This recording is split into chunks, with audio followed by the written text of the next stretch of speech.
Ladies and gentlemen, welcome back to a brand new episode of On It. You got just me because this is just the wrestling episode. Because we got WrestleMania 42, and pretty soon I plan on bringing somebody else along, so it's not just me yapping to myself and complaining about the WWE. But it's been a minute.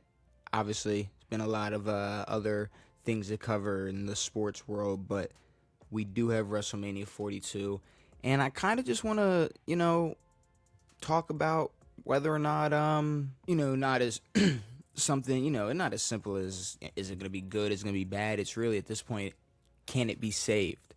I have every match that we do know, the match that's already booked, but I want to talk about them. I have some notes for each of them, but I don't really know. I have some mixed emotions about WrestleMania 42, but I guess getting right into it, you got Oba versus Brock, and I will say before Monday Night Raw, this was probably the only enticing match for me. In terms of it's the closest thing to a fantasy booking, a fantasy matchup. Because Oba Femi is just so, I don't know, he is otherworldly, and then you already got Brock Lesnar, who's like a 45-year-old alien. So this is going to be a great match if they do a few things that we all know that the fans want. Obviously, fans want to see Oba Femi win, and I'm in that boat. But I will say one thing: if they want to tell a longer story, if they want to build Oba Femi up even more, maybe, possibly, if he loses at WrestleMania, the only way Oba Femi can lose to Brock at WrestleMania is if he gets to retire him at SummerSlam. If he gets to, go on retirement SummerSlam, and then who knows, you finish off the year, have Gunther and Oba Femi start beefing on the, career killer shit, who knows? But the only way Oba Femi is going to be able to lose this match is winning at SummerSlam versus Brock, and also being put over regardless of losing. Yeah, Brock has to make Oba just look like an absolute monster like he has been. People are going to be pissed if Oba Femi loses, and the funniest thing would be just Brock Lesnar suplexing him for 7 minutes and then pinning him. That way, just in terms of the most WWE thing you could expect, it'd be that. Don't see that happening though.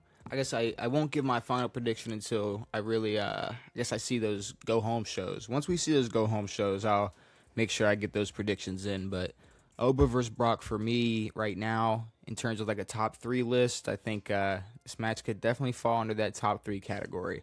We gotta talk Cody and Randy. We gotta talk about Cody and Randy. And we gotta just say what it is. It could be so much better. It could be in terms of just who's in the match and how this match could have been built. First of all, triple threat, fatal 4-way should have been at least one of those two, matches. I don't know how we ended up just throwing Fatu and Drew to the side, but all right. But now that we have these two, it's like the WWE is trying to force these narratives, like with Stephanie McMahon coming out and trying to bury Cody Rhodes, like we're going to buy into this bullshit. And then you got fans who are never going to boo Randy Orton. Doesn't matter. I don't care if he's beating up Jelly Roll or Matt Cardona, whatever. Calling Matt Cardona a stupid. People love that. There's nothing that Randy Orton has done that's made somebody go, oh man, this heel, I can't wait to see him lose. Which I think is fine. If you look at it from an aspect of it, at this point, Randy versus Cody is kids versus adults. It's fucking kids that grew up watching Randy Orton, and now they're adults. They want to see Randy get number 15, and it's the kids that are selling out Cody Rhodes merch who are going to be rooting for him at WrestleMania. That's fine if that's how creative looks at it, but I also think they truly believe like they are doing their best at making Cody look like a babyface, making Randy look like some evil 2009 heel. When in reality, I mean, we could have Cody go fully heel and it'd be, beautiful. Something that people would actually want to see, something a little more fresh. We got Randy talking on the phone, which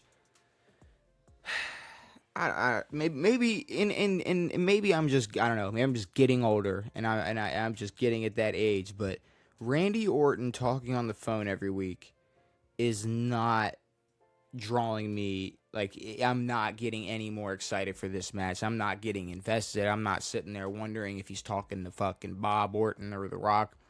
But I feel like you look at Roman Reigns and CM Punk every single week, the shit they're talking to each other. Randy and Cody have almost 20 years of history. They could be cutting the best promos on each other every single week face to face, but instead we got Randy who, I mean, is he talking to Bob Orton? Do you care if he's talking to Bob Orton? He's not talking to The Rock. Ted DiBiase's funny. It'd be funny if he was talking to Ted DiBiase, but I mean, we're not gonna sit here and pretend like it. You don't want that. You wouldn't want that. It's funny. Oh, he beat the case. Let's bring him to WrestleMania. Fuck that. I've seen Aleister Black rumored. Why? Why? In what world would Aleister Black be involved in WrestleMania 42's Night 1 main event?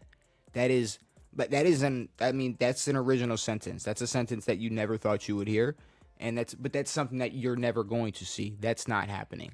Kevin Owens, that's cool. I saw that as a rumor. That'd be interesting, but I also feel like we would just get a rumor of him being healthy. He's been out for over a year, and it sucks, but I that'd be the best option, but it's not Kevin Owens. I think it's gonna be, fuck, I don't know. Is it Bob? It might be Bob. It could be The Rock. The Rock would make the most sense, but there's no, The Rock ain't showing up for Mania. The Rock would have been already showed up at Raw or whatever, or SmackDown, and talked his shit. I don't know who Randy's talking to. I'll tell you one thing. It better not be the voices in his head. Because that's one other speculation I've seen, and wow, does that make me want to eat a gun for breakfast, because that is so stupid. I think Randy can win this match. I think especially making it night 1. Night 2, Cody ain't losing at this point. Oh, well. I guess unless it's John Cena. No, at this point, yeah, you're not going to give Night 2 Cody a loss. So, Night 1, you can give him a loss, give Randy number 15. But honestly, I feel like they're probably just going to lazily repeat last year's formula, and he will probably end up beating Randy Orton at SummerSlam.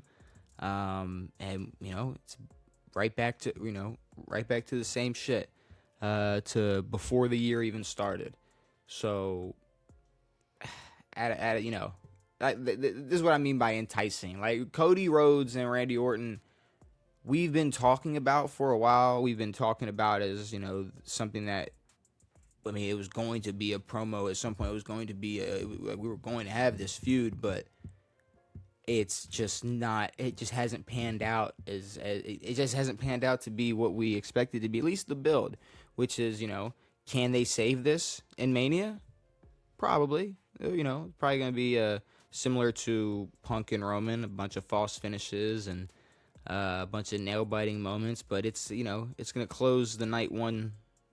It's going to close night 1. It can't end flat. So hopefully, maybe, possibly, I really don't know, I'm on the fence, they could save all of this bullshit by putting on a great match. All right, let's talk the two guys that should be in this match. There's two other guys that should be fighting Randy Orton and Cody Rhodes, and I don't know what happened. I don't know what happened with Drew and Fatu. I mean, these are two guys who should be fighting for the title. Drew's reign has just been completely forgotten about. Did he get a? He didn't get a rematch. It was just him. No, he didn't get shit. They just swept it right under the rug and forgot all about it. I mean, it's an unsanctioned match, so hopefully they just beat the shit out of each other. It's probably going to be a good match. They forced the blood beef, the blood battle, the blood match, I guess you could call it, because I mean Cody was involved. Cody, are we forgetting about Cody and Fatu's brawl like a month ago or whenever the fuck it was? I mean, Cody had beef with, obviously, remaining beef with Drew, but this new beef with Jacob, and it's like they just forgot all about it. Never mind. We got Cody versus Randy Orton at Mania. And to be completely honest with you, I think a month ago that was the direction. I think a lot of these matches weren't on the drawing board a month ago. To be completely honest with you, I think they needed to start spreading these. I think they needed to start spreading some stars out across the card, and unfortunately, these two guys were one of them. What about now? Jade Cargill and Rhea Ripley is weird because it seems like there's been this switch where, now I've never been I've never been crazy on Jade Cargill, but there's been a lot of people recently who are just shitting on her entire run, and this build up, or just the promos she's cutting or the interactions she's having with Rhea Ripley, and I don't know how much of this is her fault. You had creative having her sit on her hands for months, just doing nothing with the title. And then all of a sudden you want her to cut like just the best promos in the world and draw people in when she's going up against one of the biggest stars in the company, period. I don't know. That's a recipe for disaster. I think and it's been weird. All of this has been weird with Rhea Ripley and Cargill. You got Rhea Ripley, who's getting body shamed on the internet. Don't know what's up with that. I don't know. I'll make fun of an NFL player all day, but Rhea Ripley, I don't know, having less muscle mass. What are we doing? What are we? Why are we being weird about this? It is what it is. And I don't know. I think you give Rhea the belt. This shit just needs to be over with. Let her have maybe a longer run. Give us some fresher faces, some fresher matches, because this build has been. I haven't liked the Cargo Rhea build at all. I have liked the Liv Morgan Valkyrie build. I've been a fan of that build. I think it can be a quiet contender for top 3. I think they're gonna go out and beat the shit out of each other. It's going to beat Rhea and Cargill. I hate to say it, but it's going to beat them by miles. I think it feels obvious that Liv's winning, which who the fuck knows what can happen with the Judgment Day and everything else. But what is she like? Oh, is she 0-8? Is Liv Morgan 0-8 in Mania? Because I think that definitely plays a factor in this, because holy shit. She 0-8 in WrestleMania. Yeah. Ugh. So give her that title. Honestly, this is gonna turn into I'm hoping and praying her winning this title is gonna lead to the eventual breakup of Judgment Day. I want to enter 2027 with Judgment Day not being a faction anymore. I feel like that should be, on the WWE agenda, is to make sure they are split up before 2027 is here, by the latest. All right, Roman versus Punk. This match scares me. This match scares the shit out of me, because we are one pinfall away from this championship being completely shelved. And it's scary. We not only is it going to be shelved, but then if you look at if they run this back, Punk loses and they run this back, we're gonna have to go through another month of these shitty promos. I mean, let's be real. I mean, in terms of Punk and Roman going back and forth, cool. But everything else involved in this build up with the Usos going back to being demoted to Roman's yes men, and Jay being involved in them being involved in beating up Punk and all this shit, or it's weird. I don't like it. I don't know what's going to happen. They're going back and forth, beating the shit out of each other every week.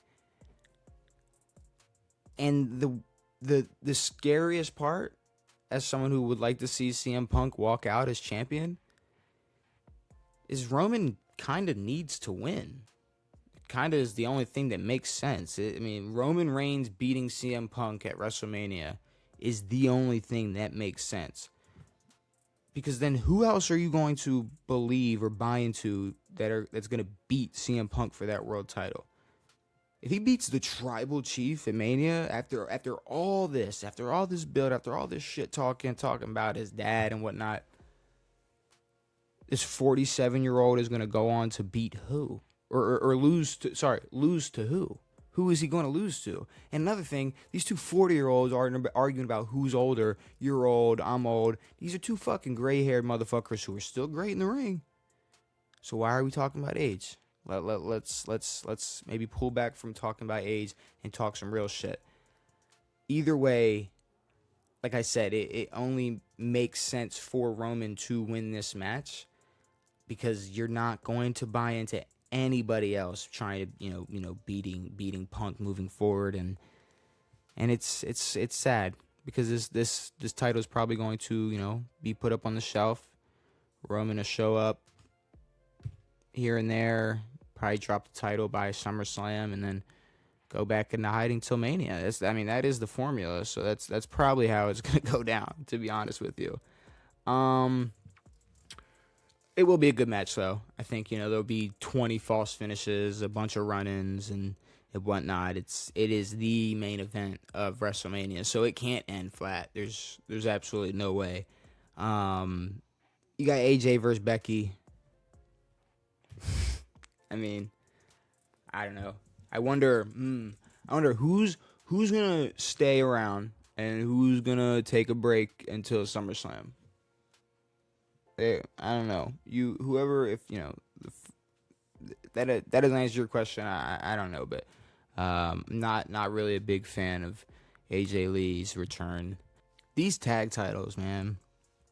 These tag titles, and I've been pushing for a just merging these divisions for a while, and I really wanted them to just do a winner takes all, MFT, Usos, combine these tag divisions, combine these tag titles, because the men's tag division sucks. Both sides sucks. It's hogged on Raw, it's hogged on SmackDown, and now you have two, I don't want to call it placeholder champion. Well, Priest and Truth are placeholder champions. They're going to drop these titles before Mania even hits.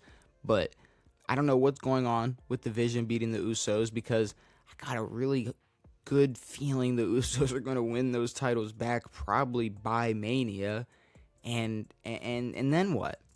And then what? Are we? I mean, I guess you could possibly still end up with MFT and the Usos hogging the titles and them merging them later down the line, but this could have been a Mania moment. I don't know. I mean, let's look at the build for the Usos and MFT. 2 weeks away, almost 2 weeks away from WrestleMania. Usos have been bitched out by Roman, and Damian Priest and R-Truth are the new tag champions on SmackDown. What are we doing? We could have been telling a whole bunch of stories, a whole bunch of, dive into a whole other different bloodline beef, and having these two teams merge and end it all at Mania. But no, we're probably going to struggle with the tag division for a few more months, at least a few more months. But the women's tag division, the women's tag titles, the four team, I like the 4-team setup. I think everybody has expected the 4-way. You got Lash and Nia, the champs, Bliss and Charlotte, the Bellas, Bailey and Lyra. Now, I think this match is going to build to a few things. I think it's at least going to build to Charlotte and Alexa Bliss. Once they take on each other eventually, something is probably going to go down in this match. Bella's really having a reason to take gold. Bailey and Lyra, I don't know. I don't know what they do with that, because then what? And they just end up breaking up. I mean, at the very least, maybe Lash and Nia could have a fucking just a straight blood brawl later this year. If they remain champs and eventually break up. But I don't hate it. I don't hate it. They all get their Mania matches, their Mania moments, so it's cool. But ooh, hey, look at that. I will say, shout out to the AirPod case falling. I will say, I think my favorite match is Gunther and Seth Rollins. And part of that is a selfish reason, because I've been begging for this match in particular since the Braun hernia injury was reported. Since that news came out that we were not going to get Seth Rollins versus Braun Breaker, and we knew AJ Styles was done for. What else were you going to do? I knew they had the plan for maybe a Rey Mysterio match versus Gunther, but I truly think you take the Gunther career killer shit, you shelve it for now. He doesn't have to always be the career killer, nor does he have to be the only career killer, which is why I said, hey, maybe have Obafemi be the one to end Brock's career, and then Gunther is like, oh, what the fuck, I end careers, and then have them go on to feud. But you could have just had Gunther shelve his fucking career killer gimmick. You got Seth Rollins returning, hijacking Raw every week, which a few weeks before this, it was Gunther coming out talking his shit. Now you got Seth coming out and taking over. Of course, you got Gunther. He thinks this is his show. He wants it to be his show. He thinks he runs the show. Come out, choke the shit out of Seth Rollins, point at that damn sign. We're getting this match. This will be easily top 3 match. I don't know why people are complaining. I don't know why people are complaining, because Gunther had nothing going on. I mean, I planned on complaining about how Gunther had nothing going on and how we were probably going to see what? I mean, before Raw, what were we going to get? Seth Rollins taking on The Vision, taking on Austin Theory and Logan Paul? Because people keep saying, oh, Gunther and Rollins doesn't make sense. Neither does Logan Paul and Austin Theory having any problems with Seth Rollins before Seth Rollins returning. Now, I don't know. I think he would have gotten a tag match. What, Seth and LA Knight? I don't know what the fuck. I don't know what they would have done. But this is going to be a top 3 match. This might be the best match. Just the match of the night. Fuck everything else around it. Fuck the story. Obviously, there barely is a story to this, which is going to make it even better. The match is going to be so damn good, and then they have 2 weeks of build. 2 weeks to build this match up. And it's going to be the best match of WrestleMania 42. The U.S. title, triple threat. Is it going to end up being a triple threat match because we don't have we don't have a set. Obviously, they're doing something with Trick Williams, and Carmelo got protected with Sami Zayn winning the U.S. title. But I just want to see, because I do believe it's going to be Melo, Sami Zayn, and Trick Williams. I did think maybe they'd add more people, maybe another name to that, because of before the Intercontinental ladder match was announced. But now that that's been announced, I think we're probably going to get the triple threat for the U.S. title, and probably put Trick Williams over. Have him win the U.S. title at Mania. That would be tough. But the Penta going in as Intercontinental Champ. What is it? It's him, Javon Evans, Dragon Lee, J.D. McDonough, Rusev. All right, maybe Ilya falls in the U.S. title to maybe a fatal 4-way. I don't know. Maybe a fatal 4-way, but Javon Evans might come out as Intercontinental Champion. That's going to be a ladder match at Mania for the IC title, I don't care. People are they're gonna destroy their bodies. They're gonna put on a show. Hopefully they place it. They need to place it perfectly where, maybe a match that doesn't have that much hype around it. Have these fuckers come out middle of the show to bring the crowd back up. I'd like to see Penta walk out, as retaining the championship, or Javon Evans. Javon Evans winning IC title at Mania would also be pretty tough. Finn Balor and Dom. The Intercontinental title being involved would have been cool. Having a face Finn Balor win at Mania and win the IC title would have been cool, but we're probably just, we're going to have a face Finn Balor beat Dom and, move on to hopefully fighting for the IC title or some type of championship, because let's not forget the weird shit they had going on earlier this year with him and Punk. Jelly Roll is obviously fighting. I've seen now what it's probably going to be is him going up against Kit and Miz with Danhausen. And I'm not going to sit here and rant about Danhausen today. Let's just say, he's for the kids. Jelly Roll is that's probably going to end up being the match, but I don't know. I would have liked to see maybe giving, I don't know. You got Royce. You got Royce Keys just sitting by catering, waiting to do something. Maybe give him a match at Mania. Give him something. But it's probably gonna end up being Danhausen. And besides that, I think we got. Women's U.S. title. I will say, obviously, give that to Stratton, and then we're going to finally make Michael Hayes eat his dirty fucking words, and we're gonna give Chelsea Green a real feud, a real match, some real beef. Her and Chelsea, or her and Stratton going back and forth. Let's make Chelsea Green legit. We'll make her legit by giving Stratton the belt. Let her add some more prestige to that title, and Chelsea Green beating someone like Tiffany Stratton, who is a former women's world champion. That makes it a little more sweet. That makes it ain't just the Chelsea Green U.S. title. It is the women's U.S. title held by Chelsea Green at some point. But I do believe Tiffany Stratton walks out as the women's U.S. title, because something needs to happen to that title. It's been very quiet for that title, and AJ Lee's hogging the other one. So mid-Carter women's titles, we need to make them great again. Give it to Stratton, give it to Becky Lynch, and just, I don't know, keep fresh faces for those two. You can keep fresh faces. That's honestly why the women's division has been dominating a lot more, in my opinion, than the men's, is because if Roman wins, if Randy Orton wins, let's be real, in the next 6 months, that title is going to fall back into Cody's hands.